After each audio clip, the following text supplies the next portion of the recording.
हैं बादा मस्त बादा आशा में अहमदियत चलता है दौर मीना ओ जाम Ahmadiyyat. Good. Anyways, without further ado, let's get the show on the road. Guys, Jazakallah for coming. Khuddam night, the show that you guys can listen to in your own comfort areas and comfort zones, whether you're sitting in your bedroom or in sitting room or anywhere else that maybe you don't want to mention. But it's good just to give an ear, listen in, and be part of what we have to talk about today, inshallah. Today in the show we have a few things as usual. We get through the obligatories, which is Friday sermon summary. We have Khuddam news um, with Danyal, and then we also have Haqiqat Wahi part 4 covered by Hunan, inshallah. And then as well, we have a very special talk, continuing on from last week, the part 2 version. Last week we talked more about the physical side of exercise. Today we're going to talk about the healthy eating side of it. We'll get some update from our fitness instructor, Osama Saifullah, who's just talking to us now. So I don't know if you guys heard the Friday sermon today, but mashallah is very inspiring. It was about a pioneer of the Jamaat who just passed away recently. And this pioneer, Chaudhry Hamidullah Saab, who worked as the Wakil al-Tabshir in Pakistan. I also had the pleasure of meeting him and spending a whole month in his presence. And we'll talk more about him afterwards, but if we can just get the presentation loaded up, I think it's Haris Shakil, Upper West, will be presenting today. Haris, Assalamu alaikum. Assalamualaikum. Assalamualaikum everyone. Welcome, Assalamu. Of the presentation. Is that your dream car? No, it's just one of those free things you get from Google. So Haris, if you could just tell us a short summary of what Hazur said today in his Friday sermon, please. A'udhu Over to billahi you. minash shaitanir rajeem. Bismillahir rahmanir rahim. Hazrat Khalifatul Masih Ayyadullah Ta'ala bin Nasir Aziz stated that I am going to talk about a lifelong servant of Jamaat, Chaudhry Hamidullah Sahib. He was serving as Wakil Ala of Tehreek-e-Jadid. He was born in 1934 in Qadian. His father Babu Muhammad Baksh Sahib accepted Ahmadiyyat 5 years before his birth. He did so based on a dream wherein he saw the Holy Prophet ﷺ directing him to accept Ahmadiyyat, the true Islam. He received his initial education in Qadian in 1946. Hazrat Muslim Maud anhu launched an initiative to dedicate life to serve faith. At this time, his mother took him to Hazrat Muslim Maud anhu, that I wish to present my son to dedicate his life for serving his faith. Hazrat Muslim Maud anhu gave some instructions to continue his education. He passed his matriculation exam in 1949. After the matriculation exam, he came to Jamaat for an interview. Hazrat Muslim Maud anhu himself conducted this interview. Following this, his university studies continued. After graduation, he taught in Talimul Islam College from 1955 to 1974. Following this, Hazrat Khalifatul Masih Salis Rahmullah Ta'ala appointed him as Nazir Ziyafat. He was appointed as Wakil Ala in 1982 by Hazrat Khalifatul Masih Rabi Rahmullah. Moreover, he served as Sadr Ansarullah from 1982 to 1999 and as Afsar Jalsa Salana from 1973 till his demise. He also had the honor of chairing the meeting for the election of Khalifa in 2003. He was appointed as Sadr Majlis Khuddam al-Ahmadiyya in 1969. Before him, this office was upheld by Hazrat Khalifatul Masih Rabi Rahmullah. At this time, Hazrat Khalifatul Masih Salis Rahmullah gave a very important message. He stated that we cannot stand still at any position. Every person that is appointed for any responsibility should try to excel his predecessor. He, Hamidullah Sahib, is not physically related to the Prophet Messiah alayhi salatu wasalam. However, every person can establish this relation in a spiritual sense with his efforts and prayer, and every individual should try to do so. There are many people who excel in this relationship than those related by blood. The true relationship of the promised Messiah والسلام, with his followers is that of a spiritual sense. This is why it is said that prophets do not have heirs. Hence, it should be remembered that real relationship is in a spiritual sense, even if there is no relation by blood. Thus, those who think that rank and honor cannot be achieved without a blood relationship are wrong. Similarly, those who think that it will be sure to receive honor if we are related by blood are also mistaken. The wife of Chaudhry Hamidullah Sahib wrote to Hazrat Khalifatul Masih Ayyadullah Ta'ala bin Asr Aziz, detailing his personality. She said that whatever allowance he received, he will first take out chanda. Similarly, he instructed me to take out chanda from whatever money I received. Hence, despite lowly means, we lived a comfortable life due to the blessings of chanda. He offered all his prayers on time. He was regular in tahajjud. I also adopted this habit due to him. Regarding food or clothes, he never had any demands. Whatever was presented to him, he happily accepted. He often used to come late from his office. He would not bother me and used to warm up his own food. I was hospitalized for 10 days. During this time, he stayed with me and slept on the floor without any complaint. His daughter says that our father never spoke to our mother in a loud voice. Our father was a friend to us. In my childhood, he often offered tahajjud prayer in my room. He often used to recite this couplet of the promised Messiah والسلام, as a prayer in tahajjud. It translates that Almighty God keep us safe from all afflictions. Our father was a treasure of prayers for us. His son also writes that our father particularly advised us about two matters. One, daily prayers, and second, the sermon of Khalifatul Masih. Whatever has been said by the Khalifa, you must try to abide it. Hazrat Khalifatul Masih Ayyadullah Ta'ala bin Asl Aziz presented the letters and opinions of several elders and scholars of Jamaat about Chaudhry Hamidullah Sahib. Hazur Ayyadullah Ta'ala bin Asl Aziz stated that these are in fact all true. I have also personally worked with him. He worked with humility and taught gently. After Khilafat, he fulfilled all rights of his bed and fulfilled all commands and directions word by word. May Allah elevate his station in paradise and continue to grant Jamaat such helping hands. Ameen. Towards the end, Hazrat Khalifatul Masih Ayyadullah Ta'ala bin Asil Aziz urged for prayers for the Ahmadis of Pakistan.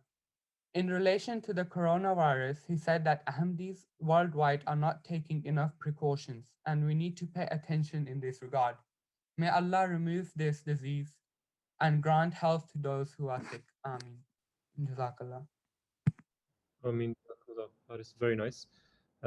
Sorry if my internet's a bit slow. I know the picture isn't coming out as good as it should be, but just hopefully my voice should suffice. Just after the Friday sermon, MTA did actually release a tribute video of Chaudhry Hamidullah Sahib Marhoom. And I'll just quickly just show a bit of that to you guys now, but we'll also send it out on the group, so if you haven't seen it already. So it's really actually touching because it actually shows something of Khalifa Salis Rahimullah talking about Chaudhry Hamidullah Sahib. And let's just listen to this, guys. It's really interesting. सैयदना हज़रत खलीफतुल मसीह सालिस रहमहुल्लाह ने खुदामुल अहमदिया की एक तकरीब के दौरान खिताब फरमाते हुए मुकर्रम चौधरी हमीदुल्लाह साहिब के औसाफ हमीदा का इन अल्फाज में जिक्र फरमाया। मुझे खुशी हुई है कि एक लंबे अरसे के बाद एक ऐसे मुखलिस और बेनफ्स नौजवान सदर बने हैं जिनका जिस्मानी रिश्ता हज़रत मसीह मऊद अलैहिस्सलाम से नहीं और लेकिन जो अल्लाह ताला की तौफीक से इस जिम्मेदारी को निभाने की अहलियत रखते हैं। किसी भी जमात के लिए वफा और खुलूस के साथ खिदमत बजा लाने वाले पुराने कारकुनान एक कीमती असासे की हैसियत रखते हैं। जमात अहमदिया को भी अल्लाह ताला ने ऐसे वाक़फ़ीन ज़िंदगी अता किए जो अपनी सारी जिंदगी सिलसिला इलाहिया की इशात और सरबुलंदी में गुजारते हुए आसमान अहमदियत के दरखशंदा सितारे बनते रहे। इन्हीं नायाब वजूदों में एक नाम चौधरी हमीदुल्लाह है। अरसा 66 साल से सिलसिले की खिदमत में जा ला रहे थे। खिलाफत से बेइंतहा इखलास व वफा का ताल्लुक रखने वाले और इंतज़ामी उमूर को बारीक बीनी से देखने वाले इंसान थे। जो रूल्स एंड रेगुलेशन से अंजुमन के हज़रत मसीह मौऊद की ज़िंदगी में बने थे, जिस पे हज़रत मसीह मौऊद की उसमें एक बड़ा अहम कायदा था। सदर अंजुमन अहमदिया के तमाम मामलात के बारे में हज़रत मसीह मौऊद अलैहिस्सलाम का हुक्म कतई और नातिक होगा। In all matters pertaining to Sadr Anjuman Ahmadiyya, the decision of the Prophet Messiah alayhi salam shall be absolute and final. तो इस कायदे की रोशनी में आगे जमात में अब ये कायदा बना हुआ है कि खलीफतुल मसीह का हुक्म कतई और नातिक और फाइनल है तमाम जमाती मामलात में। So that was a short video of him, introduction of him, as well as his hearing his own voice as well. So this was something which we should all try to watch. Apologies for those who don't understand Urdu, but what was basically been saying is that Khalifa Salis Rahimullah was saying that he was so happy that after a long time, such a pious and sincere person is being elected as Sadr Khuddam al-Ahmadiyya. Who isn't related to the Prophet's family, but this was, you could see the love that Huzur had for him and how much he actually dedicated himself to the service of the Jamaat. And in the last bit of the video, literally his whole life was for the Jamaat. Every second, every minute was all for the Jamaat, and he was saying that you must always obey the Khalifa of the time, and anything that he says, is the final word, and no one should ever go and question that. So this was a short video of the personage which beloved Rasul did mention throughout the whole Friday sermon today. So that's why it was one which was very special, and to move away from what he was usually doing, which was the Sahabas of the Prophet ﷺ, to give a whole khutbah on this person shows the importance of his life and how much we can all learn from him as well. So guys, if you didn't get to watch it, then please do. But we just like to give a small summary of the Friday sermon here in Khuddam night. Jazakumullah. Mubarak, did you ever meet Chori Mullah Sahab? When you ever went to Rome? Unfortunately not. Acha. No. It's one thing you couldn't do when you were in Pakistan, no? Acha. But like I said, guys, I don't know if anyone has ever met him. Hamza had the pleasure of spending 1 month there. Maybe Hassan Jamal Saab, Qaid Saab, Birmingham West maybe has, and all the other Rabba boys on the call as well. But when you see him, you really understand, when he has so many people around him, guiding him from one place to another place, you understand the importance of this particular individual. So guys, do try to learn from his life. Why Hazur wants to give these Friday sermons so that we can learn from his own experiences as well. Jazakallah. Guys, we'll go to the next bit now. We have the Friday catch-up news, Khuddam news. Daniel, if you can give us, I know we missed out last week because we couldn't do it on time, but if you can just give us a quick update, maybe of last week as well, but definitely for this week. Just let us know what's been happening around the news as well. Jazakallah. Assalamualaikum. So here are some statistics. Almost 1 in 5 adults in the UK have received the vaccine. 9 out of 10 of those aged over 75 in England have received the first dose. That brings the total of the people vaccinated in the UK to 10,532,000. 774. Around 469,000 of those have also received the second dose of the vaccine.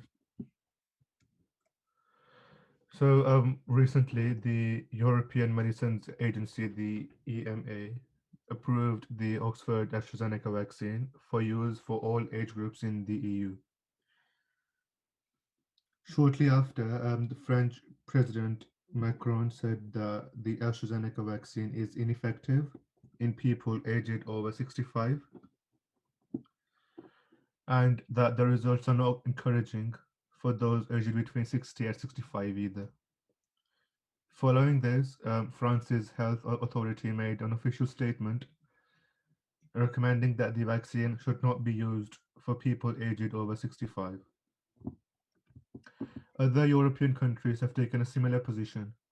Germany, Austria, Sweden, and Poland have only recommended it for people aged under 65, and Italy and Belgium have recommended it for those aged under 55. Switzerland has ruled against approving the vaccine for any age group. The Swiss medical regulator said that there was not enough data yet on safety, effectiveness, and on quality. Um, a significant proportion of the 10 million vaccines that have been administered in the UK were AstraZeneca vaccines, which were given to people aged over 65. A mix and match coronavirus vaccine trial is now underway in the UK. It's testing the effectiveness of using different COVID vaccines as first and second doses. Participants will be given AstraZeneca and a few weeks later the Pfizer vaccine or the other way around. This study is limited to people aged over 50. Amazon founder and CEO Jeff Bezos is to step down from running the business. Amazon recorded revenues of $100 billion, 73.1 billion pounds during the Christmas quarter for the first time with the help of the pandemic. Andy Jassy will be replacing Bezos as the new CEO. The Bank of England has forecast a rapid recovery for the economy as vaccines are rolled out. The world's tallest ring ride has opened in Dubai, reaching heights of up to 460 feet. The Bollywood Sky Flyer is part of the Bollywood Parks Dubai and opened to the public this week. Myanmar's military staged a coup against the government on Monday, that was last week, just hours before the newly elected government was to be sworn in. They arrested the leader and some other MPs. The military claims that the election results were fraudulent. The charges they're charging the leader and other MPs with import and export laws breaching and also possession of unlawful communication devices.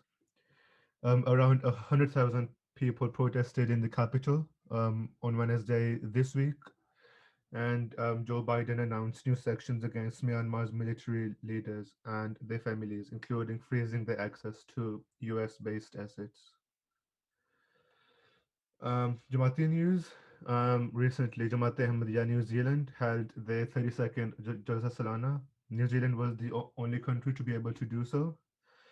500 people attended the Jalsa, and it was held over just one day only. Trump impeachment is going on in Washington. I'm not sure what's going on. Most of it. They presented this tweet from Trump as proof that he was implicit. This is, I think, from last week as well. This week with Azur. Huzur, most of the time we are reminded by our parents to not indulge in dirty forms of entertainments. Can beloved Huzur kindly shed some light on what healthy and clean forms of entertainment we can adopt as a waqf-e-nau? वक्फ-ए-नौ जो है उसको ये जो हर वक्त के TV ड्रामे हैं या इंटरनेट पे गलत किस्म के प्रोग्राम हैं उनको नहीं देखना चाहिए, ठीक है। तो अच्छी एंटरटेनमेंट है, बड़े इल्मी प्रोग्राम आते हैं इंटरनेट पे, अगर देखने नेशनल ज्योग्राफी के प्रोग्राम आते हैं और बहुत सारे इल्मी प्रोग्राम हैं, उनको देखना चाहिए। इन बजाय इसके कि गलत किस्म के प्रोग्राम देखो जो अखलाक को तबाह करने वाले हों। इसी तरह फिल्में हैं, हर वक्त टीवी पे बैठ के प्रोग्राम देखना जी एंटरटेनमेंट के लिए हम टीवी पे प्रोग्राम देख रहे हैं, गलत ड्रामे, गलत फिल्में, बाज़ इंडियन फिल्में भी हैं, दूसरी फिल्में भी हैं, यूरोपियन फिल्में भी हैं जो गलत किस्म की हैं, उनसे बचना चाहिए। इसलिए हमेशा याद रखो कि अल्लाह ताला ने कुरान करीम में, पहले मैं बता चुका हूँ, कुरान करीम में हुक्म दिया हमें कि ये बातें करने की हैं और ये ना करने की हैं। जिनके करने का अल्लाह ताला ने हुक्म दिया है उनको इख्तियार करो और जो ना करने का हुक्म दिया है उनसे बचो। और अल्लाह ताला ने कुरान करीम में ये भी फरमाया कि नमाज जो है वो फहशा से बचाती है, इसलिए अपनी 5 वक्त की नमाज़ों की हिफाजत करो और पूरी तरह नमाज का हक़ अदा करते हुए नमाज पढ़ने की कोशिश करो। तो और अल्लाह मियाँ से दुआ करो कि अल्लाह ताला तुम्हें बुरी एंटरटेनमेंट और बुरे सोबत से बचाए। और इसी तरह अपनी सोसाइटी जो कंपनी है लड़कों की, उसमें भी ऐसे लोगों को चुनो जो अच्छे हों, अच्छे अखलाक के हों, जो और पढ़ने की तरफ तवज्जो हो, जिनकी ना ये कि फ़जूल वक्त में लगवियात में वक्त ज़ाया करने वाले हों। ठीक, Jazakallah. ठीक, Jazakallah. Was that a roundup of the 2 weeks, or was it this week? Mostly this week, some of this week. Mostly, sorry, last week and just a bit of this week. Good. Jazakallah. Khuddam News, the place where I get my news update as well for the week. So Jazakallah, Daniel, very good. I just want to go back to Sabur for a second. I know Sabur is online now. Sabur, are you able to unmute yourself? Possible? How's it going, Assalamualaikum. Sabur? Walaikum salam. Is it my connection or what? I don't know. Yeah. I don't know, so. I can hear I you. think we're good. Sorry, connection bad, but yeah, it's just I'm in Birmingham. Yeah. Oh, you're in Birmingham. Is that why you're saying the connection is bad? Yeah, connection is bad in Birmingham, innit? You know what the mullahs are like out here. That's probably why my connection is bad. Yeah, Sabur, alhamdulillah. how's your father? How's he doing? Just getting an update from Alhamdulillah, you. I've just come to see him, but since he's been back, he's been quite, I think he's much fitter than, when he went in. So, alhamdulillah for that, and jazakallah to all of you for your prayers, and your thoughts for the family, and obviously for him as well. Yeah, he's much energetic and ready to, get back to work, but obviously he's still got, the doctors are saying to, he should take some time and just, at least a week to regather himself, basically. But yeah, alhamdulillah, he's much So, he was. I'm not too sure exactly what the problem was. If you can just Basically, it was just they were wondering whether it was lung,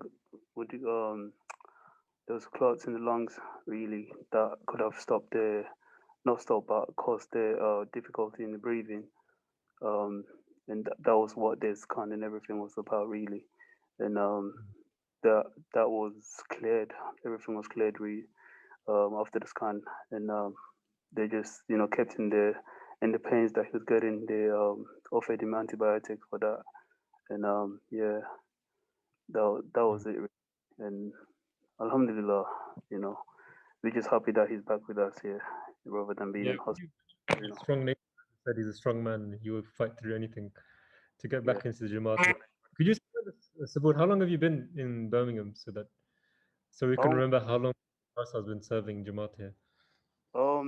10 years, I would say 10 years in Birmingham. Wow. So a lot of you guys were still tifl when Farsa came. Maybe weren't even born. I don't know. But mashallah, that's how much impact Ghaffar Sahib has had in the Midlands. Because you're in that mosque as well. Most Jamaats here go to that mosque. Yeah, So at first it was the only mosque in it, and everyone was so Nottingham. Everybody used to come here, even like Leicester. They all used to come here for programs. But now everyone's got that. Yeah, he used to cover Leicester as well. So you can imagine like going to Leicester. At some point, he had Northampton and under under his umbrella as well, and that was far like closer to London than it is to the Midlands. But yeah, well, Alhamdulillah. a humble reminder to myself as well. Like sometimes I feel like even going to Leamington Spa, seeing Huda, Temur, all these guys in Leamington. Sometimes I think they could have put someone else there to go, but then I remember that with Ghaffar Saab, with Wasim Bajo Saab, when they were here, and they were doing all of these travels by themselves before. So it's a humble reminder, Yeah. how people make just to go and visit people and just to do namaz. That Yep. was the real what they were traveling for. So great, Jazakallah Sabir. I was really happy to hear that he's doing okay. Alhamdulillah. Yeah. Please give him salam from all the Khuddam in the Midlands, please. Jazakallah. So will do. Jazakallah. So about the connection earlier. We hope you. I know you're making a tea, but it's fine. As you know, I was actually making. My sister's making tea. Alright, so I'll wait for it. But yeah, thanks. We go back to the program now. We having part 4 of Hakikatul Wahi. As you know, guys, I've said it before every week that this is the book that beloved Azur has approved himself to read. So guys, do try to get your teeth stuck into it and learn something about it, because it's such an incredible book. We try to do our best here and Khuddam Night just to give you a small glimpse of it. Every week we do about 20 pages. So we're in part 4 and we're doing it in 6 different parts. Inshallah, in the next 2 weeks we'll have completed this segment or the bits that Hazur has approved for this year. So alhamdulillah, it's a great milestone. And we've covered so many books already of Hazrat Masih Maud here on Khuddam Night, and we're going to carry on as well, inshallah, as long as Allah wills. So today again we have Hunan. So Hunan and Saqib sharing it out. So this week is Hunan again.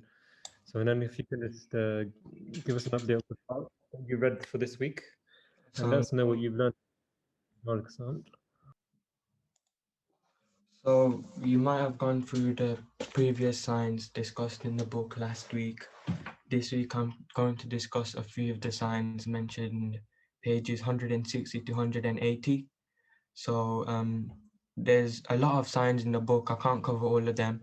That's why I would request everyone to try and read at least a couple of pages a week. It doesn't take that long to read anyways. So yeah, the book's really faith inspiring as well. So if you can just download it on your phone, and it'll be easy for you to read.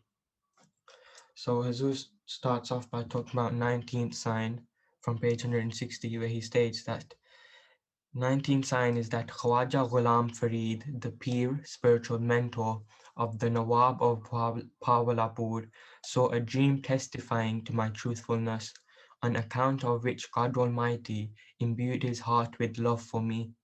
Khwaja Ghulam Farid, in the book Isharat-e-Faridi, which consists of his sayings, repeatedly testifies to my truthfulness. They believe in what God Almighty communicates to them through dreams, visions, or revelations. Therefore, since Khwaja Ghulam Farid was pure of heart, like Pir Sahibul Al-Alam, God disclosed to him the fact of my truthfulness. Many a cleric like Maulvi Ghulam Dastagir arrived at the village of Khwaja Ghulam Farid with the intent to make him reject me. The respected Khwaja himself has narrated these facts in the book Isharat-e-Faridi. Khwaja Ghulam Farid received a letter from some Ghaznavis as well, but he paid no heed to anyone and gave these unenlightened mullahs such crushing replies as silenced them completely. By the grace of God, he died a believer, testifying to my truthfulness. The letters he wrote to me also show how great a love God had placed within his heart for me, and how great a spiritual insight concerning me God had bestowed upon him out of his grace. The respected Khwaja has repeatedly responded to the criticism of my opponents in his book Isharat-e-Faridi. I'm gonna go on to the 22nd sign now, where Hazur says that when I was apprised of the news that my father would pass away after sunset, I, being human, was distressed upon hearing this news. Moreover, most of the means of our livelihood were contingent upon his life. He received a pension from the British government as well as large sum of gratuity, which was contingent upon him being alive. Therefore, the thought crossed my mind as to what would happen after his demise. The anxiety surfaced in my heart that perhaps we would face days of deprivation and hardship. All this concern flashed across my mind in the fraction of in a second, quite like lightning. At that very moment, I felt drowsy and received the second revelation, "Alaysa Allah bikafin abduhu," meaning that is not God sufficient for his servant? My heart was strengthened by by this revelation from Allah, as a gravely painful wound is instantly healed with a balm. The fact that it has been verified repeatedly that divine revelation has an intrinsic quality to grant comfort. At the root of this quality lies the certainty which one acquires regarding God's revelation. Alas, what kind of revelations do these people have that, despite their claim of being that the recipients of revelation, they also confess that their revelations are only conjectural affairs and they do not know whether they are satanic or divine? The harm of such revelations is greater than their benefit, but I swear by God that I believe in these revelations of mine, just as I do in the Holy Quran and other scriptures. The 34th sign states that is that a son of mine had died, and my enemies, as their wont, were overly jubilant at his death. At this, God granted me the glad tidings, saying that instead another son would soon be born. His name would be Mahmud. I was shown his name inscribed on a wall. It was then that I published this prophecy among thousands of friends and foes by means of a green handbill. 70 days had not yet passed since the death of the first son when this son was born, and he was named Mahmud Ahmad. The 35th sign states that is that after the birth of my previous son, Mahmud Ahmad, God gave me the glad tidings of the birth of another son. This too was publicly announced by means of a handbill. Accordingly, the second son was born, and he was named Bashir Ahmad. The 36th sign states that is that God gave me the glad tidings of the birth of yet another son after Bashir Ahmad. This too was published for the people by means of a handbill.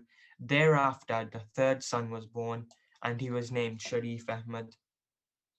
37th sign is that after this, during my wife's pregnancy, God Almighty gave me the glad tidings of a daughter and said, Sunasha'u fi al-ihli, meaning that she will be brought up among ornaments, that is, she would not die young, nor would she face privation. Accordingly, a daughter was subsequently born who was named Mubaraka Begum. 7 days after her birth, exactly on the day of the Aqiqah, Islamic celebration of the birth of a child, the news was received that Pandit Legram was murdered. Anyone who doesn't know who Pandit Lekram was, he was like one of the greatest enemies of the promised Messiah, and he used to talk against the promised Messiah. So the news was received that Pandit Lekram was murdered in conformity with the prophecy. So Hazur states that thus two signs were fulfilled at one at the same time. The 38th sign states that after the birth of the daughter, I was given the glad tidings of the birth of yet another son. In keeping with the previous practice, that happy news was publicly announced, and then a son was born, and he was named Mubarak Ahmad. And then the 41st sign says that some 20 to 21 years have passed since I published a handbill that God had promised me that he would grant me 4 sons who would live long. In my book, Mawahibur Rahman, on page 1391, is a reference towards this prophecy. And that is, all praise and encomium belong to Allah the Almighty, who bestowed 4 sons upon me in my old age, and thus fulfilled his promise that I shall give you 4 sons. Accordingly, those 4 sons are: 1. Mahmud Ahmad, 2nd Bashir Ahmad, 3rd Sharif Ahmad, 4th Mubarak Ahmad, and all of them are alive and well. So that's what happened in these 20 pages, and inshallah we will discuss what happens in the next 20 pages in next week's Khuddam night, inshallah.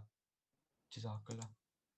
Brilliant, Jazakumullah, and then very, very good and very comprehensive presentation. Who can deny the signs of Allah after this? And this is why this book is so incredible, and as a Muslim of Islam makes it so clear on all of these points that his coming was a truthful coming and wasn't false. So Jazakumullah. We're just going to have Kahoot up next. But just to pick out a few of you, I just wanted to ask. Mohsen, I think you had your hand up before. Did you want to say something? Quickly, if I can go Yeah, to... just I was going to mention about, you were talking about Ghaffar Sahib. I have a very close relationship with Ghaffar Sahib. When he was a missionary in charge in Bedford. He actually read my Nakar in 2005. So very close. And the same with Baja Sahib. We didn't need to have any mosque center that time. And Baja Sahib used to travel, and weekly we used to have a 5 classes, and every week it would be in someone else's home.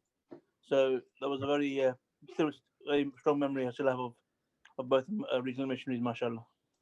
MashaAllah. Humble beginnings, eh? No, That's true, very true. Yeah, alhamdulillah. See, this is it's always good to remember the pioneers who shaped you guys when you guys were young. So always remember that, pray for them as well. Something which I always did, before I ever have any exams in Jamia, I'd always write like a list of people I should pray for, and always at the top of my list were the people that, molded me to get me to where I was, and never to forget that, because there are always people that are praying for you which you don't know about. It's always good to just pray for Allah that, whoever is praying for me, that Allah accepts those prayers as well. There's a good tip for you guys when you're in namaz, when you're in tajweed. So I want to ask us also, Jamal Chuktai Sab. Chuktai Sab, just want to pick on you for a second. It's good to hear your voice sometimes, if you're available. Assalamu alaikum. Wa alaikum salam. Alaikum, Rabbi Sab, how are you? Alhamdulillah. Just wanted to say salam to you and see how you are, really. Ji, alhamdulillah, not bad, thank you. How are you, Rabbi Sab? Alhamdulillah. How's your Khuddam doing? Everyone okay?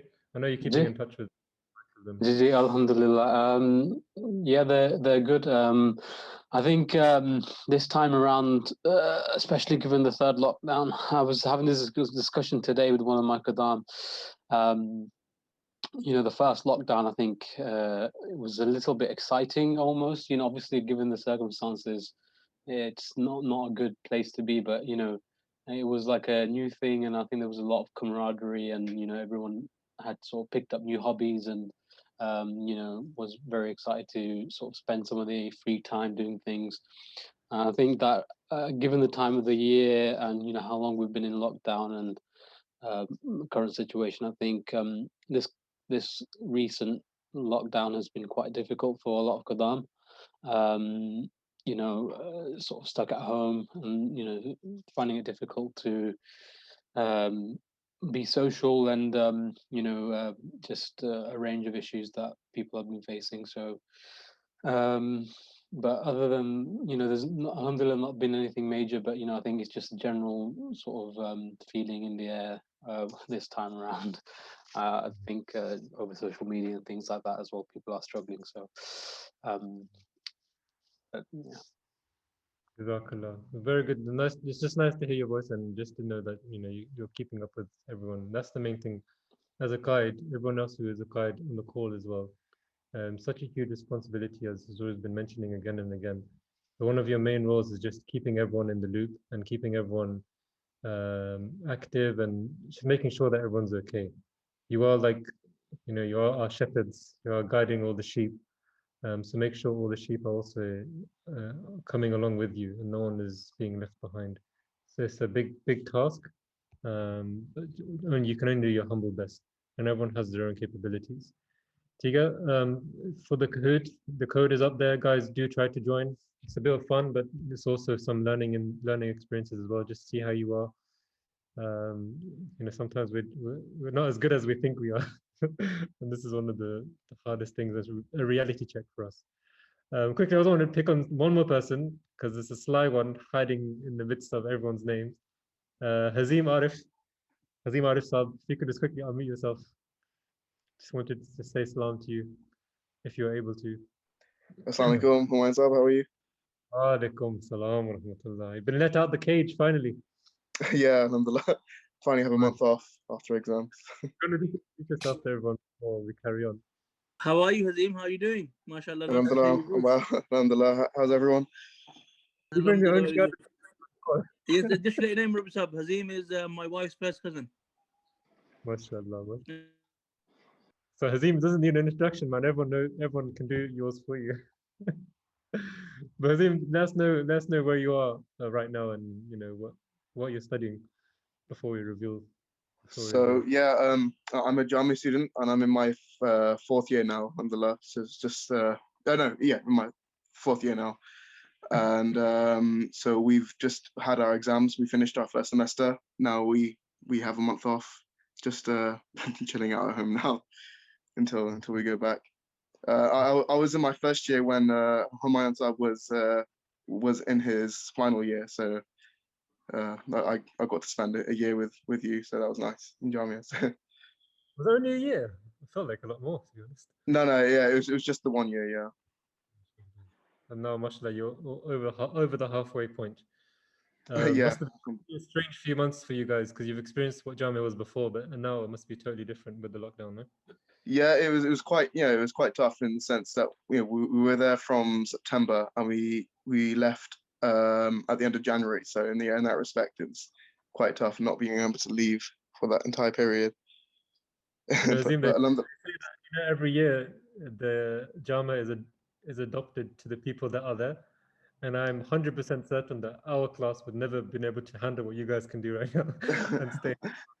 No, yeah, it's been fine. I mean, my feelings especially go out to the new students in Maida because they're obviously expecting the main experience, and they didn't get that because everything was done on Zoom. So I'm kind of feel sorry for them because they couldn't really experience what Jamia is really like. So the first year wasn't really in one way, maybe it's a bit easier. It's easier now to get through. Maybe for some people it's harder, but this is Jamia. Every year is different. It's exciting. Every year has its own story. Yeah, absolutely. Yeah, good to hear your voice again after so long. And welcome to Khuddam night as well. This is the platform for you. Make the most of it while you're here before you go back with no internet. Yeah, absolutely. We'll do, inshallah. Jazakallah, Hazim. So you guys, the code is there. 21 of us have joined. We have 28 people on the call -1, so 27. So if you haven't joined, guys, please do, because as I said, it's a learning experience. Jalis, mashallah, Jalis is back with us. Jalis, you here for the morning? Assalamu alaikum. Yeah. Yeah, won't be able to join because I'm not sat by my laptop, so I'll just follow the questions on here. I'm sure you would have come first anyway. Yeah, I'll let you win that, Marisa. Sorry, Jalis, how you doing? Are you okay? Assalamu alaikum. Alhamdulillah, yeah. Last week. Sorry? I had a brief discussion with you last week. Yeah, alhamdulillah. All good. Can't wait to do the quiz. I didn't do it last week, but I downloaded Kahoot, so we'll see how it goes. Let's see, inshallah. Okay, Umar, let's give it a go. Let's see if Jalis can win it this week. Usually Myfitnesspal are quite strong. They put their heads together. But guys, it's all up for grabs. So Umar, if we can kick it off, let's get it started. All right. Is my mic on? Just want to check. Yeah, we can hear you loud and clear. All right, that's fine. So this quiz is a mixture of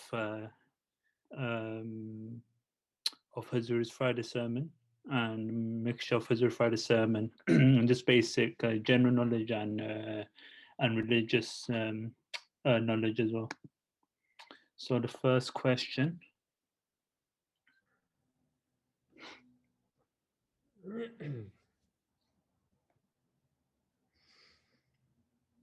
What is the largest internal organ in the human body? Is it the heart, the liver, the kidney, or the stomach? The stomach. Because for a lot of people, it might be the stomach. But some Sabo will elaborate on that later on, right? How to reduce your stomach size. Actually, the liver, yes. A bad start by me. Assalamualaikum, Yes, Assalamualaikum, Kaisab. I'm not taking part in Kahoot as I'm driving, so I'm just enjoying. I'm sure you would have chosen stomach as well, seeming as you work for Just Eat. So Qasim straight up there. Next question. How many common are there in the UK? Alhamdulillah, ठीक ठाक. आवाज आ रही सही? चलो. आवाज बहुत खराब है. ठीक है, साहब आ रही है आवाज.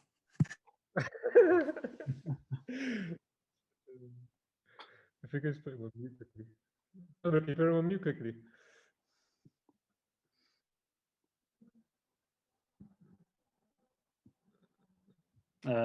Sorry, the correct answer is 35.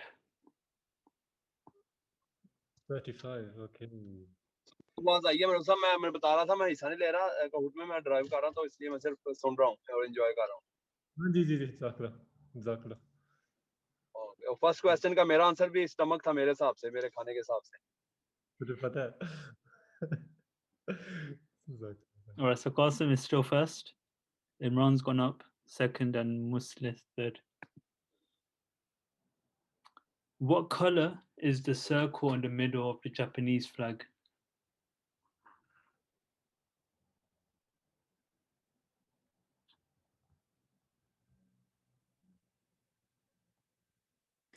You know, it would have been much more evil if you had switched the colors. Yeah, I was thinking of doing that. Yeah. I mean,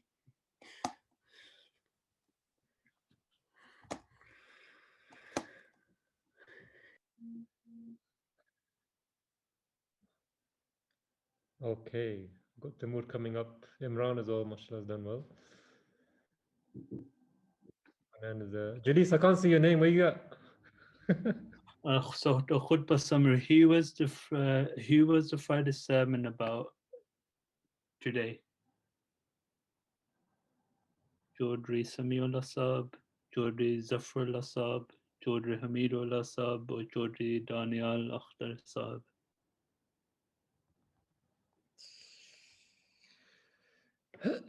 Good, everyone listening. Who's that one person? Samiullah Saab. Haven't seen him yet. Huge hope Samiullah. Good. Oh, there's a Summer. Summer's the dark horse.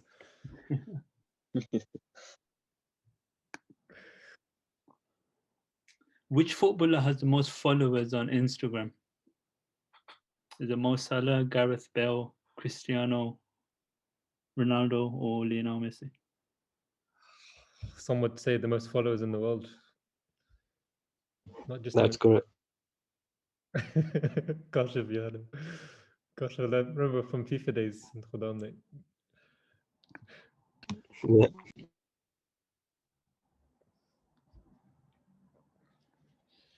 "13 players, 3 in a row." Where is Masjid Mubarak located? Is it Telford, Ilford, or Telford?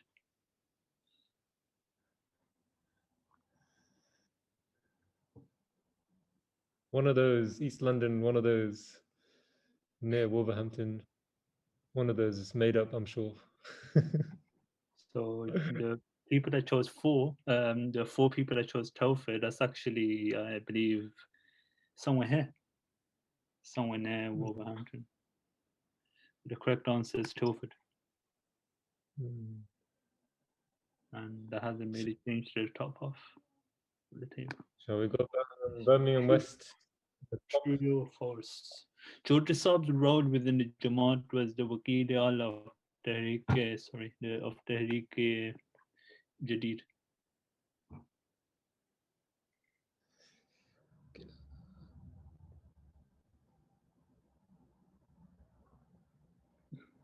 That's true. Good. Got Qasim in the lead, mashallah. Doing very well. Anonymous is also coming up. I feel like now I'm gonna mess up. What year was George Saab born? 1931, 32, 33, or 34? Oh, tough one. Indeed. 19. Oh, I saw the notes, and the notes really helped for this one. Good. Visual learning, guys. Mashallah. That changed up a lot of things. Shabazz Saab, mashallah, 5th place. Osama has gone down. Haris Shakil as well, mashallah. Haris, that's not fair because you did the presentation, but we'll give you that one. What is the slowest animal in the world? Is it a mouse, a sloth, a turtle, or elephant?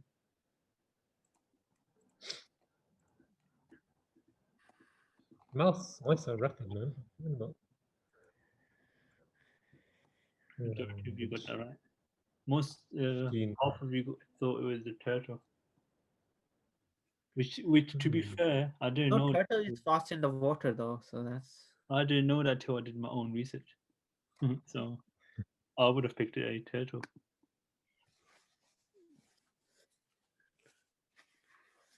And then Battle of Birmingham right now. When does the Jewish Sabbath begin? Is it on a Friday, Saturday, Sunday, or a Monday? I think this is a very technical question. It was quite equal between Friday and Saturday.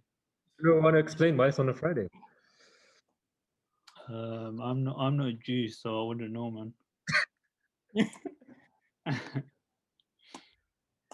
I think it's because the day actually starts so after Maghrib time, so from that time to the next when the sun sets. So that's considered the Sabbath time. But nowadays it starts on a Saturday. But originally that's when it was. And I know that because obviously when Jesus Islam was put on the cross, he was only put on the cross for a few hours because the Sabbath day had started. So that's why the Jews took him down and put him into the cave. So yeah, Qasim still at the top, Imran second, Haris third, Hunain fourth. Ooh, shaking up. True or false? It is compulsory upon young children to observe fast during the months of Ramadan. The answers are just going so quickly now for this one. I could imagine. And good. Everyone got it. 1,000. Right.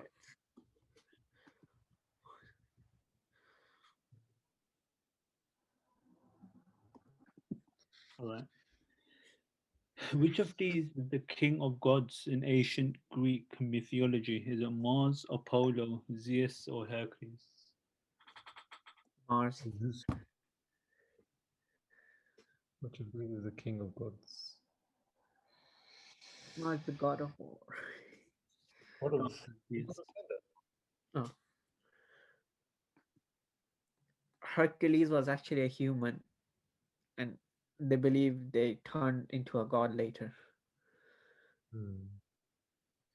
Some are coming up. Disney Plus. Hercules, you'll learn about that.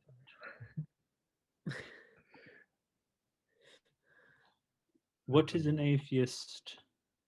Someone who's unsure if God exists, someone who believes that God exists, Someone who visits the church or someone who does not believe that God exists.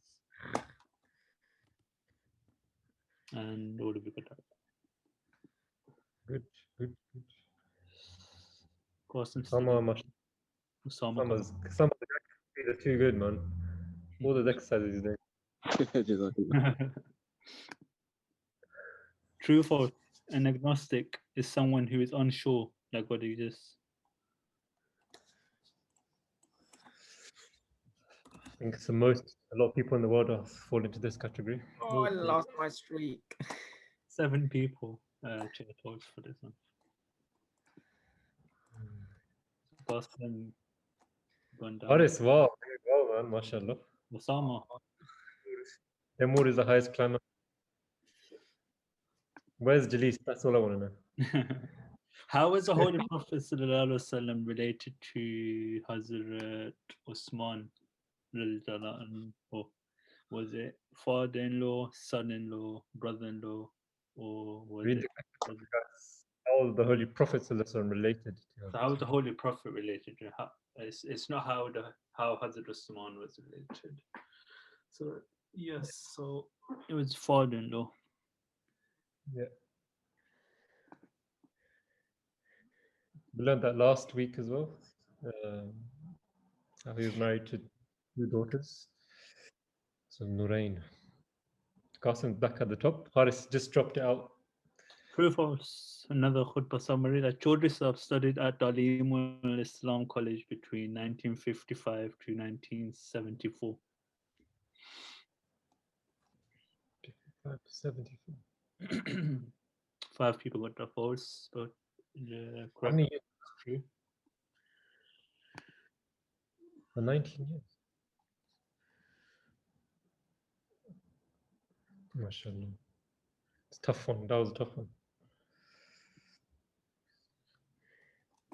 How many daughters of the Holy Prophet Sallallahu Alaihi Wasallam were married to Hazrat Usman?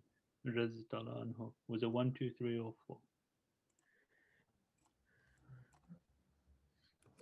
Yep, the correct answer is 2. Majority of you got that right. He had 2 daughters and 3 sons, right? Or 4 sons, was it? Rabbi Sahib? 2 sons, 2 daughters. One son. Well, one son passed away. But all his children were from Khadija. One son was from, I think it was Maria, who passed away just after being born, who was called Ibrahim. So yeah, you can say 5 children, but 4 children lived life. Why was Hazrat Usman Rizda anhu given a title of Dhun Nurain, which is an Arabic term? Was it because he was a Khalifa? He was the 5th person to accept Islam. He married 2 daughters of the Holy Prophet ﷺ, or he had memorized the whole of Quran. So why was he given the title of Dhun Nurain? Rabbi Sabi, just for the people that don't know, what's the meaning of Dhun Nurain? So actually, let's explain it. So Zu means wala in Urdu, but in English it means the one. And Nurain comes from the word Nur. Nur means light, and Nurain means 2 lights. So Dhun Nurain, the one of 2 lights. Rabbi So the Sahib, 2 lights how many daughters of Hazrat Sallam? बता दो आप I think it's Hazrat Fatima. Ji And who's the other one? फिर Hazrat बता दे who knows Hazrat Ruqayya? No.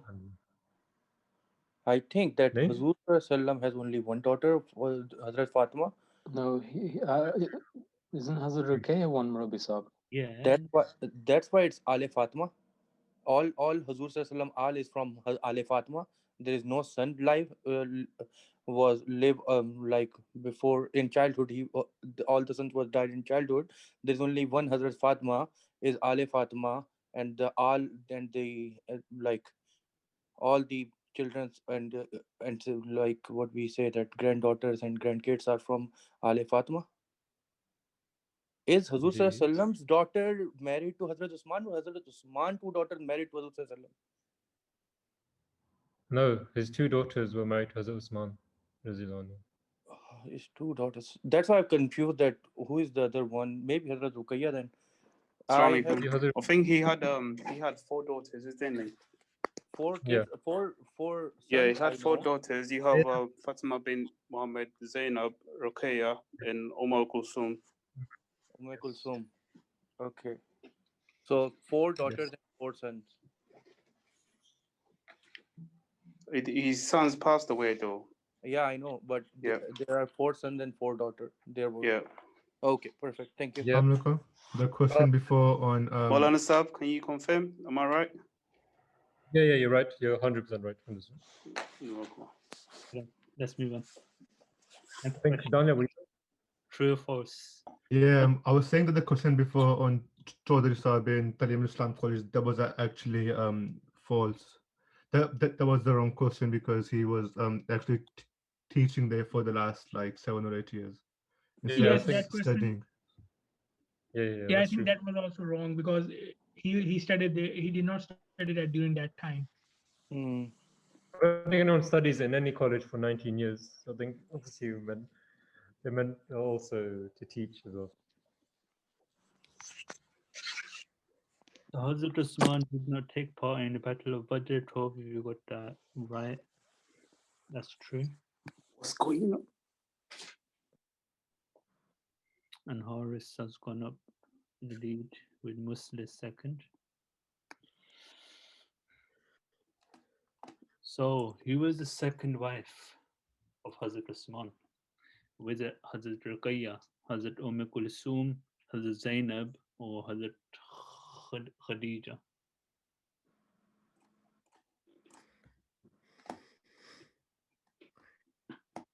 It was indeed Hazrat Kulsum. That was the last question on the podium. Qasim third. Farid second. And Muslim first. And Jamal and Shabaz runners up.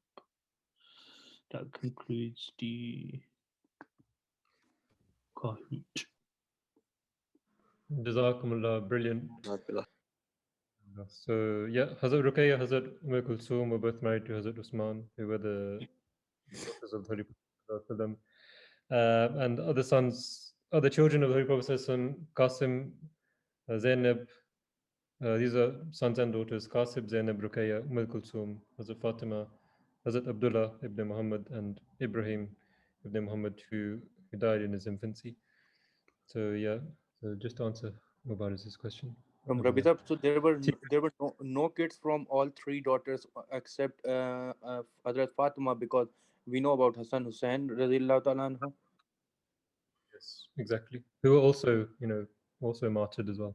Perfect. Okay. Jazakallah, guys, brilliant. That was the end of the Kahoot.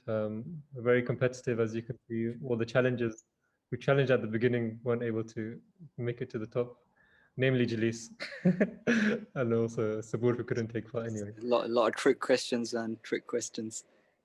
Jalis, how do you feel? I know it doesn't look as easy as it does, right? Yeah, it's tough. It's tough.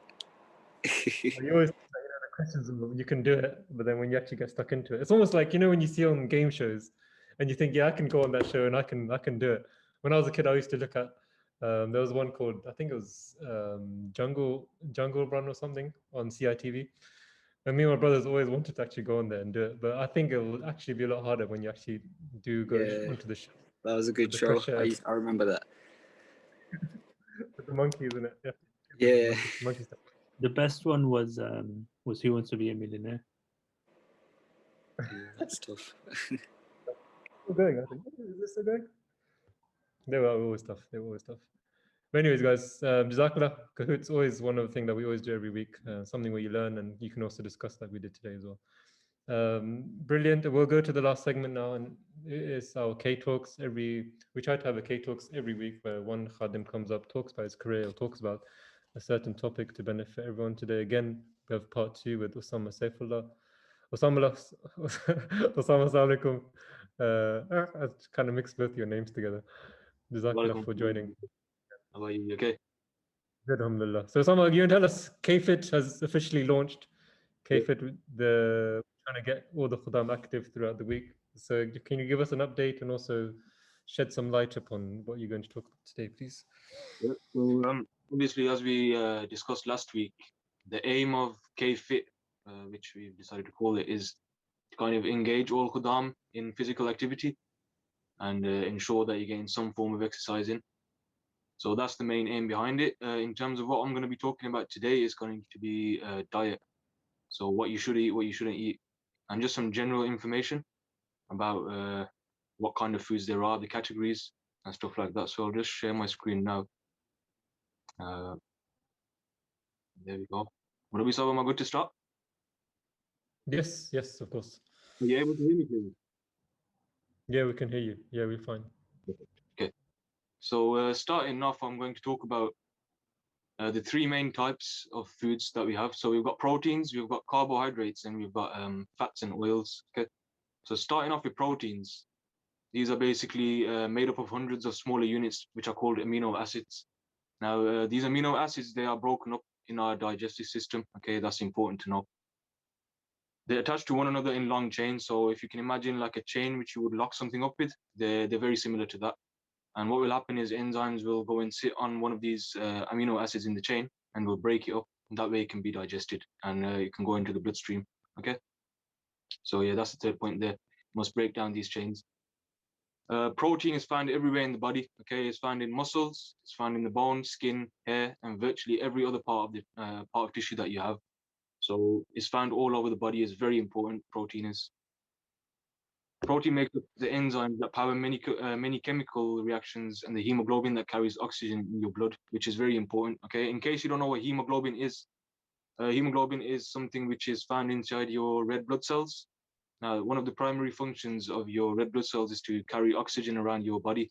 It does this using the hemoglobin. Okay, so what will happen is the oxygen particles which you inhale through your lungs, they will go and attach themselves to the hemoglobin. Okay, and then the hemoglobin will take that attached oxygen particle around your body, which you're going to use to exercise or you're going to use to kind of walk or whatever you're doing. The hemoglobin is the one you can think of it as a taxi which gets the oxygen to whichever part it needs to get to. Okay. Now, protein makes up the enzyme which powers this. Okay, so this is also why it's very important to get sufficient protein intake. Okay. These are some of the sources of protein. Okay, so you've got fish, nuts, milk, eggs, almonds, Greek yogurt. Can be any yogurt, doesn't have to be Greek. We've got chicken. This picture I found doesn't include lamb and beef, but also lamb and beef as well. So chicken, lamb, beef, so got protein. Lentils, broccoli. Okay, if you don't like meat, broccoli is a good option. Sprouts as well. Oats and seeds. Okay, seeds could be anything. So watermelon seeds, black seeds, any sort of seeds, they will have protein. Okay. Moving on to carbohydrates. Okay, so the primary role of carbohydrates is to supply energy to all cells in the body. Okay, so carbohydrates is very, very important as well. So all three parts I'll be talking about, fats as well, they're all very important, and they're basically the fundamental building blocks of what you're eating. Okay, so carbohydrates is all about energy. So protein is kind of you can say it's going to be used to power your muscles and organs and tissues, and carbohydrates is like the energy which is going to go to the cells, is going to trigger the kind of chemical reactions and stuff like that. Okay, so here again, carbohydrates are the main source of energy for the body. Okay, you can find these in sugars. Now there are types of sugars, so it's not only the sugar that you would put in your tea. There's sugars in fruits.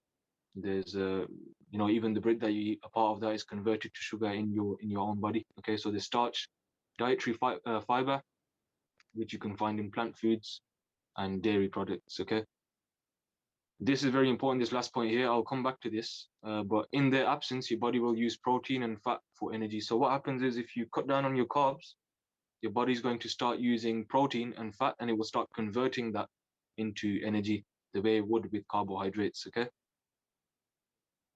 so here are some examples of where you can find carbs. Okay, so you got your banana, you got sugar and jaggery.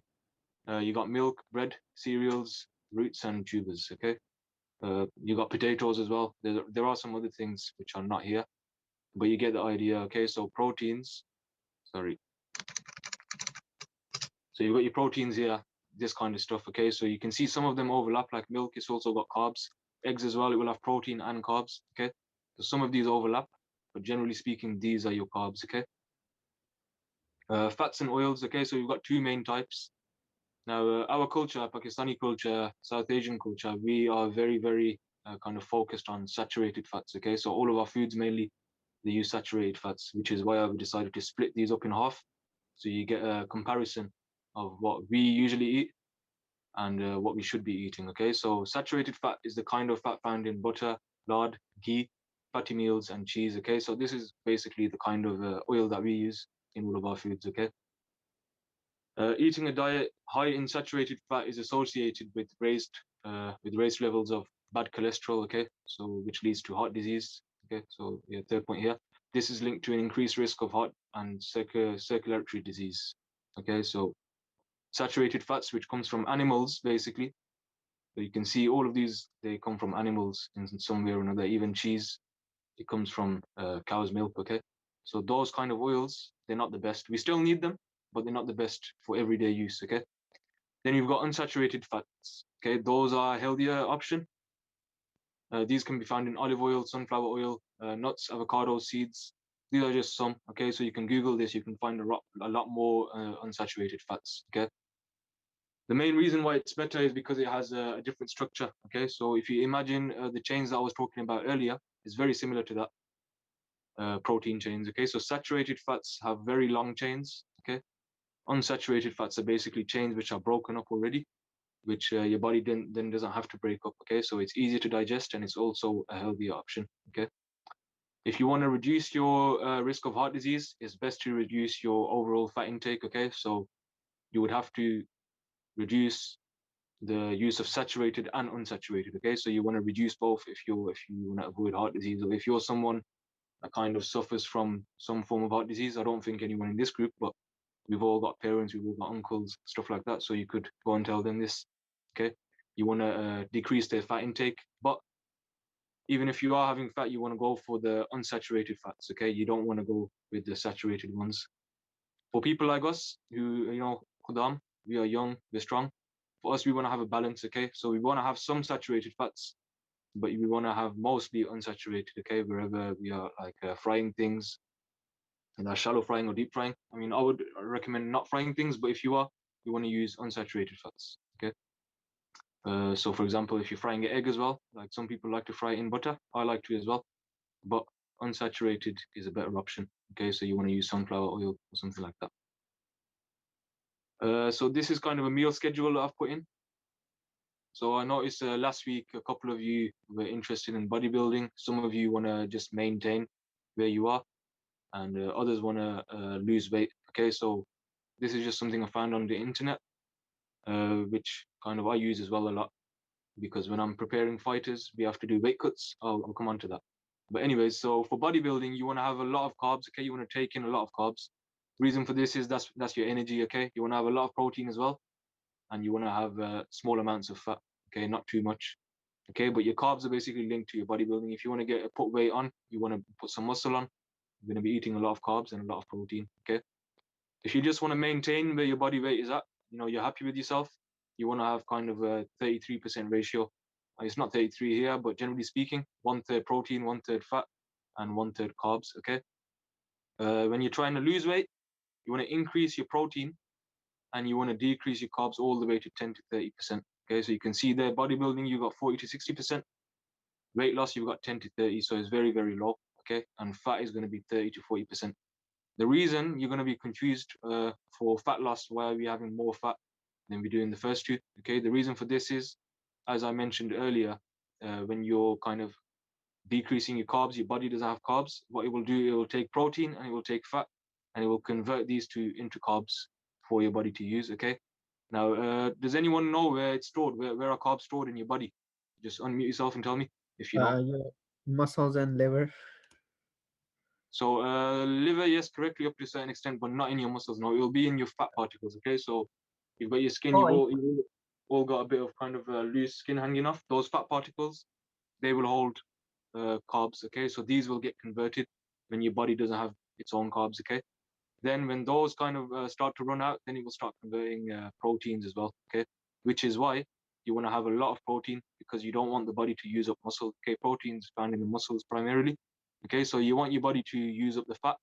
You don't want it to use up the protein. So which is why you are having 40 to 50% protein. You're having a lot more so your body can cope, okay? Yeah. I think Also, sorry? Sorry. Kasab, do you want to say something? No, I was just going to say, I think the previous brother was correct in that carbs are also stored as glycogen in the muscle fibers. Right. So I think that's probably what he meant. But Okay. yeah.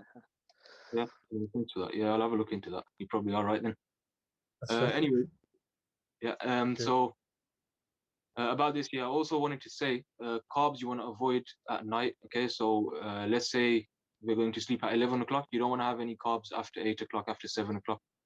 Okay, you want to make sure that your body's it hasn't got any carbs stored while you're going to sleep, because that's not good for your body as well. Okay, so it's kind of healthy to sleep on an empty stomach or a half empty stomach. Okay. Moving on from this, I've put a hadith in. I read it out. Bismillah ar-Rahman ar-Rahim. No human being has ever filled a container worse than his own stomach. The son of Adam needs no more than a few morsels of food to keep up his strength. Doing so, he should consider that a third of his stomach is for food, a third for drink, and a third for breathing. Okay, so here again we can see that the Holy Prophet ﷺ, he has advised for us to be moderate when eating. Okay, so you don't want to eat too much. 1/3 for food, 1/3 for drink, and you want to keep the other third, you want to keep it empty, okay, for breathing. Obviously, we breathe with our lungs, but when you eat too much, then you find difficulty in breathing as well, okay? So you want to keep a bit empty. You don't want to eat too much in one go, okay? So last week, we had to talk about workouts, okay? So last week, it was just 100 press-ups, 100 sit-ups, 100 squats over the week, okay? This week, I've switched it up a bit, okay? So we're mixing it up. We've got 2 days. That doesn't mean you're going to work out 2 days in a week, okay? What it means is you're going to alternate between these 2 days, okay? So you've got day 1, day 2, then you're going to go back to day 1, then day 2, okay? So you're using these 2 workouts basically throughout your week. So you're still going to be working out 5 or 6 days a week, okay? Day 1, I focused it around your abs, okay? Your abdominal muscles. You're going to do 20 sit-ups. Now, this is going to differ for all of you, okay? Some of you, 20 sit-ups is going to be a piece of cake. For others, it's going to be harder, okay? So if this is easy for you, what you want to do is 20 sit-ups, and you want to do 5 sets of 20 sit-ups, okay? And if this is hard for you, you want to do 5 sit-ups, and then you want to do 4 sets of that. Okay, does that make sense? Plank. Yeah. I'm assuming you all know how to do a plank, okay? If not, you can always go on Google or YouTube, and you can look at what it is. Again, this is going to depend, okay? So you've got 20 seconds, 30 seconds, 1 minute, depends on your ability, okay? So if you're a starter, 20 seconds is going to be a good target. 1 minute, that's where you eventually want to get to, okay? That's decent. That's where you're working towards, 1 minute. Of course, if you can do more than that, amazing, go for it. Okay, leg raises. I'm assuming a lot of you won't know how to do leg raises, but I'm hoping you do. If I explain it verbally, basically what you do is you lie down on your back. You want to keep your legs together and you want to keep them straight, and you want to lift them straight up into the air, but not past your waist, okay? So you want to keep them straight ahead like this and back down and up and down. And you want to make sure that your heel, it doesn't touch the ground. But you can watch some videos on this as well. If you just type in leg raises on YouTube, I'm sure it will come up. Okay, and you want to do, again, just like the sit-ups. For some of you, 20 leg raises, no problem. You can do like 3 or 4 sets of that. For others, you want to do 5, take a break, do another 5, take a break. Okay, so it depends on your activity level. So that's your day 1. Okay, a quick ab workout. Altogether, it shouldn't take you more than 20 minutes, 15 minutes. Okay, it's quite easy. Okay, we've got day 2. You got chest, triceps, and legs. Okay. So your chest and triceps, these are going to be together. You're going to be, because when you're doing push-ups, you're working both of these together, okay? Your 20 push-ups, again, like day 1, the sit-ups and the leg raises is going to differ from person to person, okay? But generally speaking, 20 push-ups is not hard, whether you do it in sets or whether you do sets of 20 push-ups, okay? It depends. That's going to work primarily your chest and also your triceps. Then you're going to do something called diamond push-ups, okay? In case you don't know what diamond push-ups are, they're the same as your normal push-ups, but what you do is you put your hands together like this, like a diamond, okay? And that's going to take the pressure off your chest and is going to put it on your onto your triceps. So with your diamond press-ups, what you're doing is you're working your triceps more than your chest, okay? So that will kind of engage these muscles here, your triceps, okay? And then we've got squats, 20 squats, okay? That's obviously going to work your legs. All right, again, You can do sets of 20, so you can do 5 sets of 20 squats, or you can do 5 reps. It's gonna be different for everyone. It depends on how you are, how strong these muscles are for you. Okay. You guys can take a screenshot of this as well, and someone can post it in the group chat as well, so we can all go back to it. If not, I'll do it myself later. So questions. Before I receive questions, what I want to do is ask questions. Okay. But what I'll do is I'm just gonna pick someone randomly. Some are going attack mode. Sometimes you have to maybe become. We're all in front of a summer right now. This is how it would be. So get used to it. Okay, so okay, Qasim Ahmed. Qasim Ahmed, are you there? Yes, I'm there. Okay, let's hear about your workout for the previous week, since last Friday. Oh, I wasn't here last Friday, sorry. Oh, you weren't here, sorry. Okay, that's fine. But I do exercise generally every day. Right, okay. Haris Shakir, were you here last week? Assalamu alaikum. Yeah, I was here. Yeah, have you done any exercise over the last week? I'm going to be honest with you now. Okay. Anyone that has, you want to unmute yourself? No? I think we have Muslim. If you can just mute yourself quickly. Wa alaikum assalam. So if you can give an update on the exercises throughout the week. I did all of the requirements and a few extra. A few extras, all that's good. Muslim, were you working out prior to the last week's presentation? Yeah. You were? Okay. So do you want to like share how you feel after exercising, just so the other lads can see as well? It it helps you mentally as well. So like say that you're like studying for exams and stuff. Working out helps you overall a lot. And it makes you physically better, but I think it works out your mental state more. Definitely. Okay, very good. If I pick on someone else now, Muslim, thank you very much, Muslim. Amar, are you there? Assalamu alaikum. Wa alaikum assalam, Amar. Okay, Amar, out of saturated fats and unsaturated, which one's better? Saturated. No, saturated is the bad one. Okay, so let's go back to that slide. That's a Kahoot quiz for the Kahoot master. Okay, so here, saturated, I used to get confused with this as well, because when you see the word un, you always associate it with something not being there. So I used to think that these are the bad ones as well. But saturated, they're the ones you want to avoid. Okay, unsaturated are good. Okay. I'll welcome any questions from you guys now, if anyone has any questions. Assalamu alaikum. Wa alaikum assalam. Oh, sorry. I just have a question about I'm trying to diet nowadays, and I'm trying to eat less calories than burn more calories than I consume. And so I'm just finding it difficult to I'm trying to cap myself around 2,000 calories a day. And yeah. Is that too much? Is that too much for someone trying to lose weight, or how should it work? How much do you weigh currently? How much should I weigh? I mean, I don't want to disclose that to everybody, but I'm quite heavy. I'm trying to cut down. Hence why I'm trying to diet. But what about your height? How tall are you? Because your calorie intake is going to depend from person to person. Okay. So if you're taller, you need more calories. If you're shorter, you need less, and it also has to do with your weight.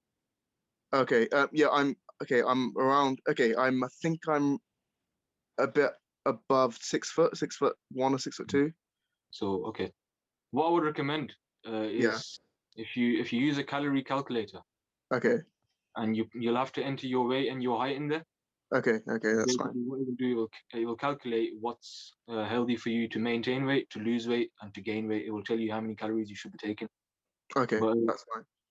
Again, with the food intake, as I mentioned before, you want to also look at what you're eating. Okay, so it's not always about the amount of calories. Yeah, it's also about where are your calories coming from? Are they coming from protein? Are they coming from carbs? Are they coming from something else? Okay, so you want to take note of that as well. Okay, that's fine. That's fine. Jazakallah. As well, if you want to talk more after, if you disclose further things just privately to someone, you can as well. Someone can put your number on the chat, or I'll put it, or one of you guys put it. Then you guys can message him privately just to get your own personal not just your own personal advice, but also if you want a personal training routine as well, and Osama is ready to do that for you as well. Definitely, yeah, 100%. Is there a separate group chat for the K Talks for like the Khuddam for Birmingham and Leamington? We have, yeah, there is to organize the talk, but we roll out the information to other Khuddam as well. Okay, so we can. cool. That's fine. Assalamu alaikum, Osama. Walaikum assalam. I'm not sure if you mentioned earlier in your presentation. I was just keen to know, you see the color of our milk we drink. There's a green one and then there's a blue one. And one of them is semi-skimmed, one of them is skimmed. I'm not sure which one's which. Yeah. So how do we know so how do we know when to drink what, which one to use, when to drink semi-skimmed and when to drink skimmed? So me personally, I always drink the blue top milk, but basically the green top milk has to do with I was saying earlier about saturated fats and unsaturated. Basically, skimmed, what it will do, it will skim out the saturated fats. So the oils that you have in the milk, it will skim those out. So if you're trying to lower your saturated fat intake, then you want to have green top milk. But to be honest, generally speaking, for guys like us, Khuddam, who are young, you should be drinking blue top. I mean, green top's good as well, but it has less fat basically. So if you're trying to lose weight, you want to go for green top. But it's to do with this basically. It's to do with the fats. So green top will have less fat and less oils, and blue top is kind of whole milk. If that makes sense. Yeah, that's fine. Always go for blue milk, man. Never understood. I never understood. What is skim milk, Summer? What is fully skim milk? I mean, fully skimmed, I'm assuming it's gonna have all the fat taken out of it, all the oils taken out of it, and it will just have the whey protein. That's what I'm assuming, but I haven't read up about that. We don't go there, do we? Yeah, guys, I put Summer's number on the group chat, so please copy it and message him after the chat as well. I think Mohsin. Yes, I was going to say I a couple of years ago followed the diet, the Cambridge diet. Have you heard of that one? Sorry? Yeah. So I did it quite rigorously for about 6 or 7 months. I lost 6 stones in weight, and then and then went to the Bay with my cousins for a few weeks, and then I came back, and then my son was born, and it just what it is. It's you have to have the motivation to get back on and stick on something, because if you don't have the motivation to do something, you always find a reason not to do it. Because I've got now I'm back to square one, or -1, but I still got a lot of weight to lose. But it's just that mindset and the motivation to stick to something, which I find is a difficult thing. Yeah. So that's one of the things a lot of people struggle with, actually, motivation and staying on top of it, which is something you have to be careful with, because the harder you train, the faster you will put that weight back on once you stop training. So it's always good to start off gradually and kind of build your way up and then maintain that. And once you get into a habit with anything, like as with anything else, you get into a habit of anything, it's very hard to break habits. Yeah, so that's true. Yeah, I see where you're coming from, because once you go on holiday, there's no, I mean, you're not going to work out on holiday unless you're a psycho. But, yeah, it's one of those things. You just got to push yourself, I guess. But yeah, it's a good lesson. I need to come and join some of your classes, brother. Yeah, definitely. After lockdown. I'll be sharing details once the lockdown's over. Once the gym reopens, I'll be sharing details with all of you guys, and anyone that wants to do Thai boxing classes, you're more than welcome. Thanks very much. Exactly. I think the reason why I wanted to start this is because we wanted nice, easy exercises, but things that you can do, and that it will just kickstart your life and your routine. And that's all we need sometimes. We just need something easy to do, and just to remind us that we need to do it. We need to go from a sedentary lifestyle of doing nothing, but knowing that we can do something. We just need to just shift a bit, just 1 centimeter to the right, to go onto the path of actually doing something, even if it's just a few press ups a day. Just maintaining that, and mentally, that you're doing something for your body, that will help you guys so much. And when you said about your diet and not being motivated enough. If you do those small exercises, then that will trigger you also wanting to eat better. So that's all we're trying to do here. And inshallah, if we keep this going, then you'll realize within yourself that you've made a small change in your life, but that small change will ultimately, in the longer run, will help you a lot. Because we always talk about, I started this, and if I had carried it on, then today I would have a six pack, I would have big biceps and triceps, but we don't, and that's the problem, because we didn't carry it on. But if we do carry on, if we do small bits along the way, then we'll be a lot better 10 months down the line than if we weren't doing it, if you know what I mean. So that's why we're trying to motivate everyone here in Khuddam night, and inshallah, hopefully we can serve our purpose. A few months down the line, we'll look back and say, Osama's presentation, that's what did it for me, and that's what motivated me, inshallah. Inshallah. So are there any more questions that we have? I know a few people wanted to. I have a question. Assalamu alaikum. Walaikum assalam. The question is like the opposite of people asking, I want to gain weight. That's my. I'm very skinny, and like I eat lots of food. I think I have a high metabolism. That's why I can't gain weight or anything. I eat a lot of food though. That's the thing. So what I'll do quickly, I'll show you something.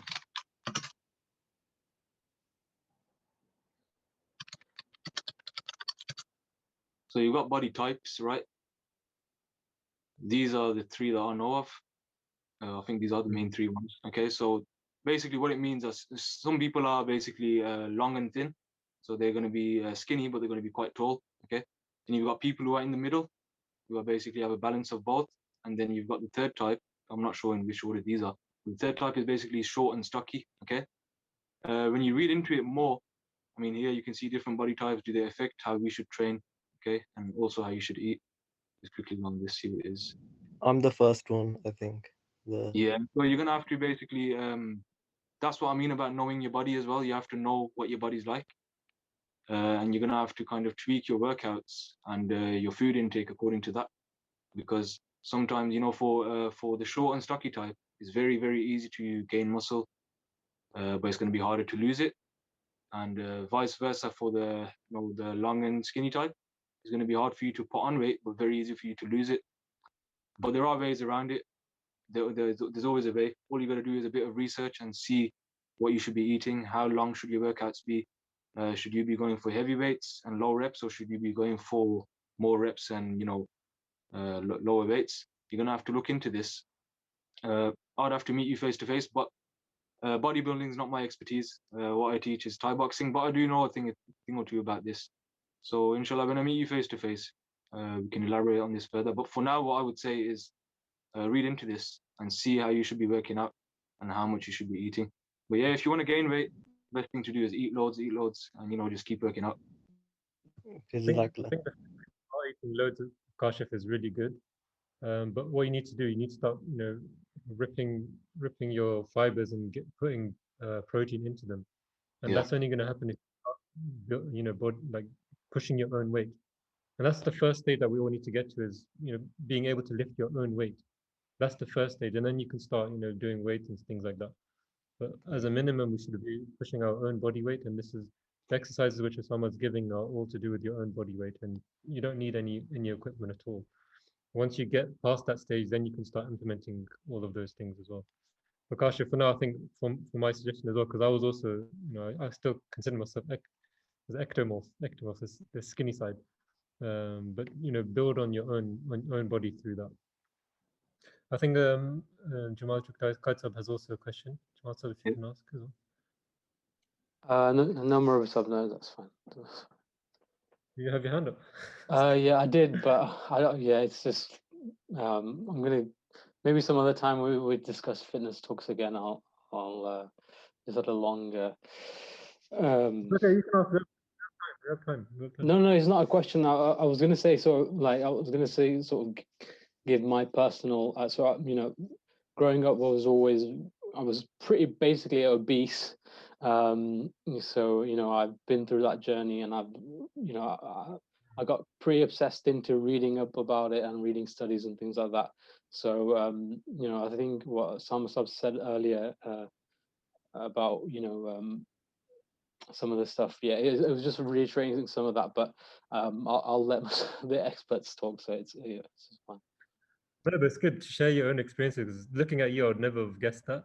So just because you've gone through that journey, you know, whatever you did in your life, maybe it could always benefit someone Yeah, else. well, so the one thing I will say, if you allow me, Marib, I think you know, what's been easiest for me to implement and see consistent progress from is actually tracking what you eat. I know it's a bit, some people find it a bit bothersome, like it's very difficult, but like, for example, even if you work out your calorie, if you do use a calorie calculator and you figure out what your maintenance calories are, basically what your body needs to maintain its current weight. And then you say to yourself, okay, I want to lose or gain weight, so I'm going to eat X amount, 500 calories less to gain. But unless you figure out what you are putting in your body, unless you're tracking that, I think that's the hardest thing, because you're just basically guessing. You could say, if you're trying to put on weight, you don't know how much you're eating in terms of calories or protein, then you know you might as well just, you could feel like you're limited by your appetite.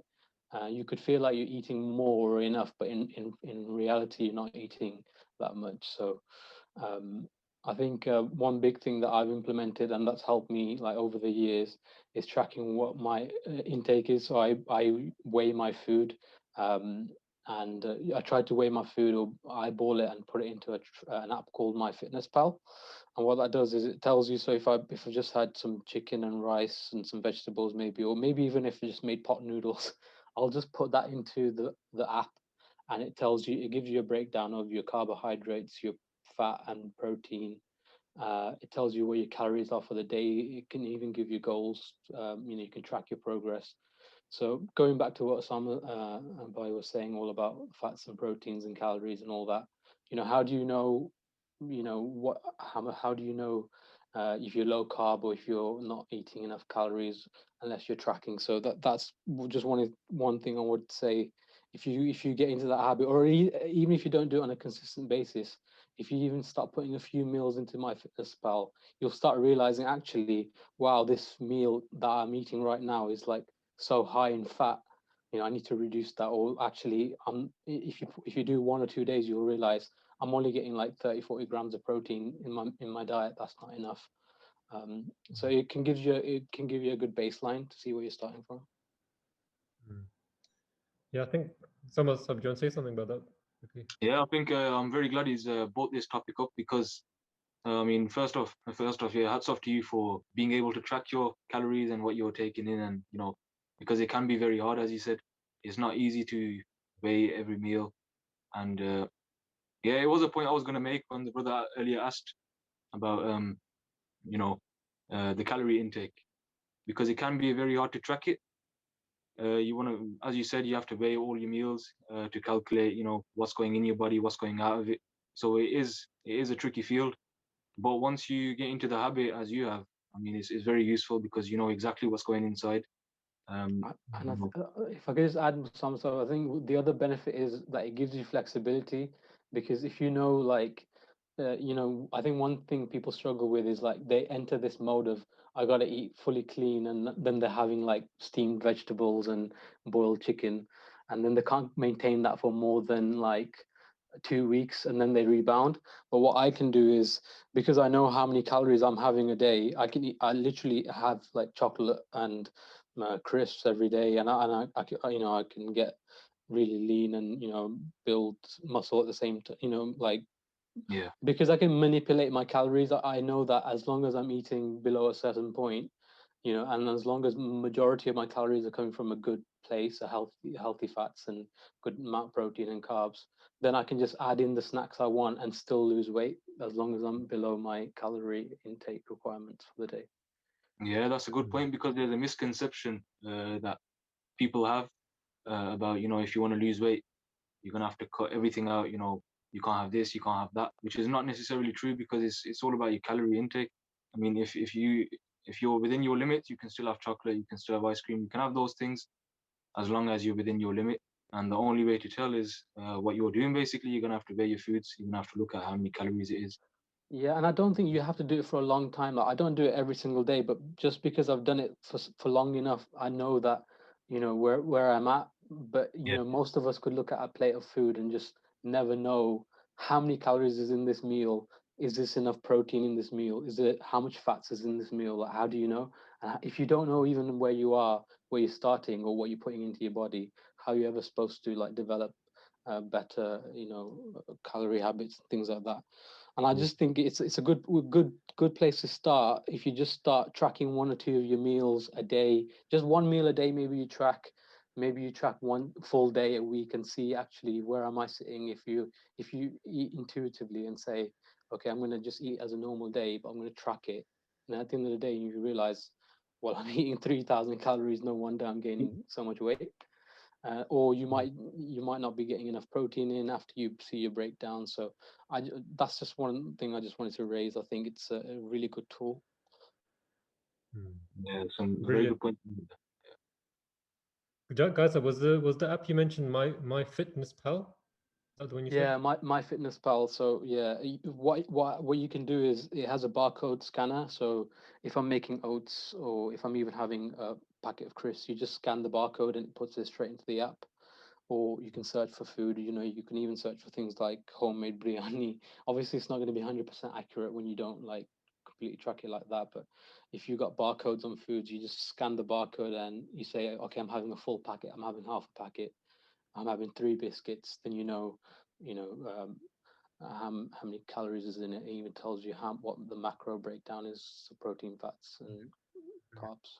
I've actually put the website on the group chat, guys. So if you want to follow that, you can do by all means.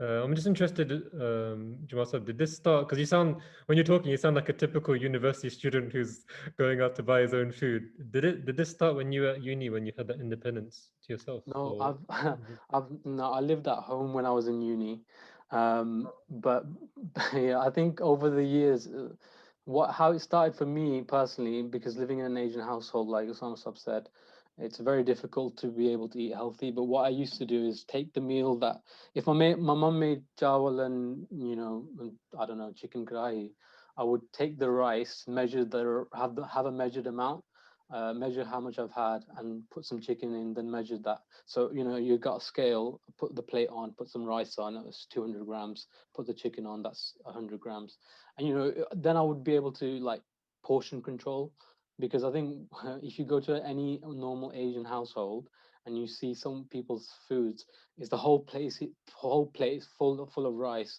It's like, are you about to run a marathon? Like, why do you need so much carbs in your life when you've been sat at your desk all day? So like until you start, like, I think I'm not trying to say like get really, really like obsessed with it. I'm not in that position myself, but I'm just saying it's so useful to be able to understand what you're putting into your body, because I don't think most of us do.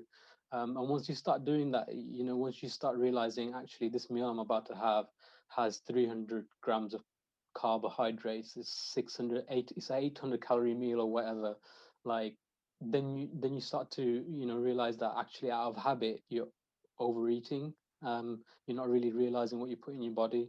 um, and even with things like snacks, sometimes I realize, I'll go to have a few biscuits and I realize I put it into the app and see 3 biscuits is like X amount of calories. I'm thinking, that is that really worth it? It puts things into perspective. I think that's what I'm trying to say.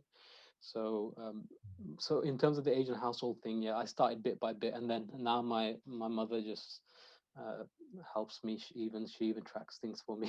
She'll say this is like 150 grams of rice, and I've measured 200 grams of roti and things like that. So I'm really blessed in that respect that I have my mother and sons, things like that. So helps me out. you find the best thing is when you win them over. You're not trying to criticize. Just to make one thing clear, everyone who's listening, we're not in any way trying to criticize Asian food by any means. We're actually saying that it's so nice that we eat so much of it that we need to actually stop a bit and just just control it. That's all it is. Anything, you can have as much chocolate as you want, but it's not going to be good for you at the end of the day. So anything in excess, just as the Holy Quran says that, kulu washrabu wala tusrifu. Eat and drink, but don't exceed the limits. Same with our food, it's the nicest food in the world, it's the most tastiest with the most flavors. But even then, we have to measure it and we have to limit it so that it doesn't impact our body in a bad way. Tika, I think Bir wanted to ask one question. We are coming to the end now, guys, so if we can quickly get. Assalamualaikum Rabi Saab and Osama Bhai. You have spoken about carbs, protein, and fats. Basically, the reason for my question is about bone strengthening. A few 2 years ago, I had a shoulder operation where the shoulder cap on my right shoulder broke. So, is there any foods or meals that can help you strengthen your bones? In terms of foods, I mean, you wanna make sure you're getting sufficient calcium and protein, right? So there's a lot of foods that have calcium and protein. But have you had an operation on your shoulder, or did you? Yes, it's a proper operation I had. Okay, and what about physiotherapy? I would say I am a little overweight, but just a little bit. Physiotherapy. Did you get any physiotherapy on your shoulder after the operation? Yes, I did. And are you still having the physiotherapy, or is it over now? No, I've been discharged. That was 2 years ago in 2019, the operation itself. I mean, in terms of bone strengthening, calcium and protein are your two main kind of things that will strengthen your bones. But because you've had your shoulder actually broke, it's not really my area of expertise. With broken shoulders and stuff like that. And bone strength, I can tell you, calcium and protein, and also conditioning, which is what we do in our training. Thai boxing, we do a lot of bone conditioning, which is basically strengthening your bone by breaking them down slowly. But obviously, I'm not going to tell you to break your shoulder again. But in terms of foods, yeah, protein and calcium, and obviously physiotherapy, I would say, keep it going, even though they've just discharged you. I would say keep up the physio. Take it.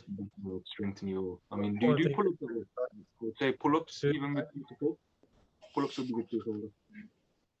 Okay, I try with the low amount, but let's see how it goes. Yeah, sure. Take it, Jazakallah.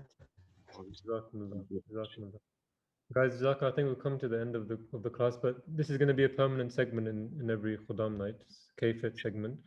So any questions or anything that someone wants to say, or just update us on the week, we're going to be tracking that every single week. So I've also put a link to the Google Docs of what we need to fill out every day. So 2 exercises alternating each day. So do fill it out, keep track of your own thing, and then we'll bring it up into the Khuddam night next week.